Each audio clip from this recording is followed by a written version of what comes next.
A unique type of monitoring that is used in association with anesthesia machines is the depth of anesthesia monitoring. This assesses the depth of anesthesia of the patient and makes sure that the patient is in a state of general anesthesia and makes sure that the operation can proceed without having a problem with the patient still awake. So this can be assessed using a nerve stimulator at a very small device that assesses the neuromuscular blockade that makes sure that the link between the nerves and the muscles is blocked as is in the function of the inhalation anesthetics.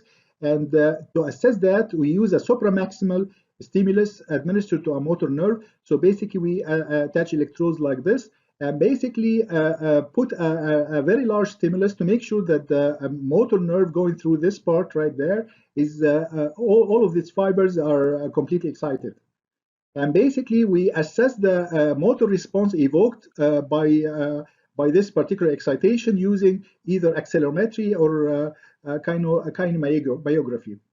Basically, one of them actually assesses the motion of the muscles associated with this particular nerve, or it can actually use the volume change of the muscles using something like piezoelectric transducer or something like this. In both cases, whenever we get a response to a nerve stimulation, then we know that the patient is still not exactly under general anesthesia. So basically, we have to make sure the response from this nerve excitation is below a certain level to make sure that the patient is safe to operate on.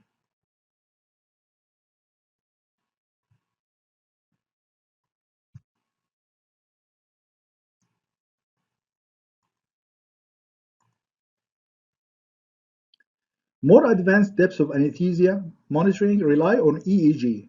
So one of them actually, which is the burst suppression ratio, is computed from the EEG, which is a fraction of time in an epoch in which the EEG is suppressed and is usually averaged over 1 minute.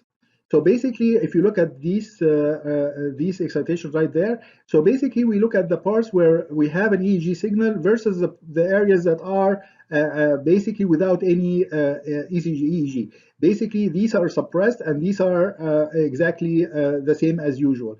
So basically, the smaller the fraction of the parts of EEG where it is suppressed, or the higher the fraction where EEG is suppressed, the higher the depth of anesthesia. Another much more accurate measure is the bispectral index, which is currently probably the leading technique used for depth of anesthesia monitoring. And basically, it's an EEG-driven variable from both time and frequency features, including the burst suppression ratio, the BSR. Okay, so basically, BSR here is a part of the calculation of the bispectral index. The bispectral index takes values from 0 to 100, where 100 or 90 is designated for awake or memory intact, and basically below 90, below 85 to probably 65 is sedation, where the patient is lightheaded, and basically basically the sensation of pain is not as much. Below 65, between 65 and 45, basically we're talking about general anesthesia. This is the range of general anesthesia. This is the range where the patient should be in general anesthesia. Whenever you go below that, this can be a little bit more dangerous. So basically, if you go, for example, to a bispectral index of 10, you'll almost get your EEG completely suppressed, which is very dangerous. When you go that deep in anesthesia, it is not guaranteed to be able to go back and become a 100. So basically, we have to make sure that the range of general anesthesia is basically maintained, and basically whenever we go a little bit down, we have to make sure that we go back up to make sure that the patient is safe.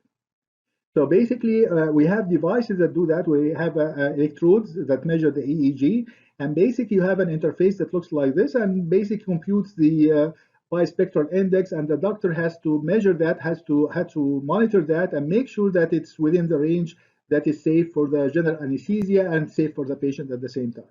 This is very important because otherwise, if you are a little bit up, a little bit higher, then the patient may become awake during the operation. If you go a little bit down, then you're risking losing the patient. So this is one of the very important measures that should be adapted and should be used during the anesthesia operations.